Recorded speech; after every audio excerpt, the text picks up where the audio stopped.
اگر آپ چاہیں کہ ہمارا رزق بابرکت ہو، کشادہ ہو، وسیع ہو، حلال ہو، طیب ہو، طاہر ہو، ہمیں سکون دینے والا ہو، طمانینت بخش ہو، اور اس سے ہمارا حساب بھی نہ ہو، تو مجھے اگر آپ پوچھیں گے تو میں آپ کے سامنے سورہ آراف کی یہ آیت رکھوں گا کہ اللہ تعالیٰ ارشاد فرماتا ہے، اگر بستی کے لوگ ایمان لاتے اور تقوی اختیار کرتے تو ہم آسمان اور زمین سے ان پر برکتوں کا نزول فرماتے۔ ایمان اور تقوی سے برکات کا نزول ہوتا ہے، اور تھوڑا رزق بھی جب اپنے دامن میں برکت رکھتا ہے تو ضروریات کا کفیل ہوتا ہے، اور پھر اللہ تعالیٰ چاہے تو زیادہ بھی دے اور بابرکت بھی عطا کرے۔ تو یہ نصیب ہوتا ہے اللہ پر ایمان لانے سے۔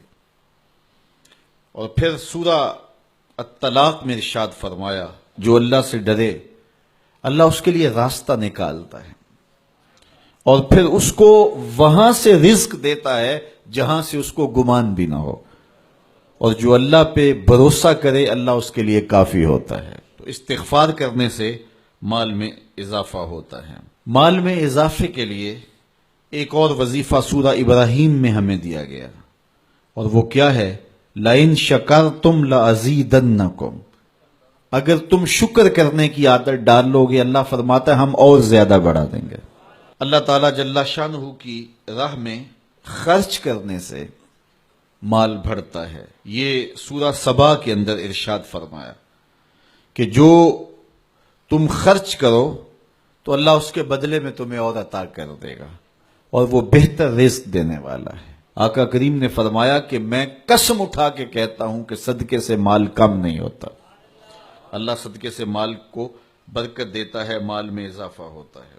ایک اور وظیفہ ہے جس کو کرنے سے رزق میں برکت ہوتی ہے۔ اللہ فرماتا ہے تم نکاح کرو، تم فقیر ہو وہ تمہیں غنی کر دے گا۔ لگتا یہ تھا کہ ہم مزید ذمہ داریوں کے بوجھ میں دب جائیں گے، لیکن میرے رب کا وعدہ ہے کہ وہ تمہیں غنی کر دے گا۔ رزق کی برکت کا ایک اور ذریعہ سورہ النساء آیت نمبر 100 میں بتایا گیا، جو اللہ کی راہ میں ہجرت کرے تو ہجرت میں برکت رکھیے، اس سے اللہ تعالیٰ وسعتیں اور برکتیں عطا فرماتا ہے۔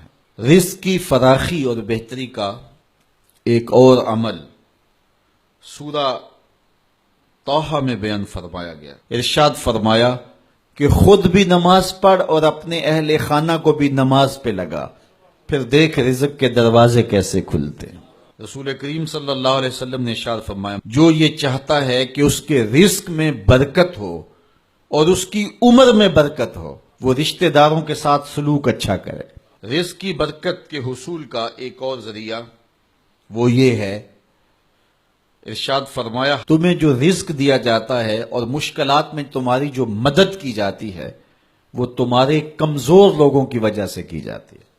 معاشرے کے جو کمزور لوگ ہوتے ہیں، اپاہج لوگ ہوتے ہیں یا بوڑھے لوگ ہوتے ہیں، تو ان کو کبھی نظر انداز نہ کیا کرو۔ ایک اور طریقہ دیا گیا، اور وہ یہ کہ اگر تم چاہو کہ تمہارے رزق میں برکت ہو تو علم دین حاصل کرنے والے طلباء پر خرچ کرو۔ اپنے ذمے لے لو کہ ہم کسی طالب علم کی کفالت اپنے ذمے لیتے ہیں۔ میں آپ کو مشورہ دیتا ہوں اپنا ایک بیٹا راہ دین کے لیے وقف کر دو، لیکن کسی وجہ سے بچوں کا ذہن یہ نہیں بن رہا تو پھر ایک بچہ اپنے ذمے لے لیں، وہ اگر پڑھ گیا تو اس کی برکتیں صدقہ جاریہ کے طور پہ بھی تمہیں نصیب ہوں گی، اور ہو سکتا ہے کہ اس کے صدقے سے اللہ تعالیٰ آپ کے رزق میں برکتیں عطا فرما دے۔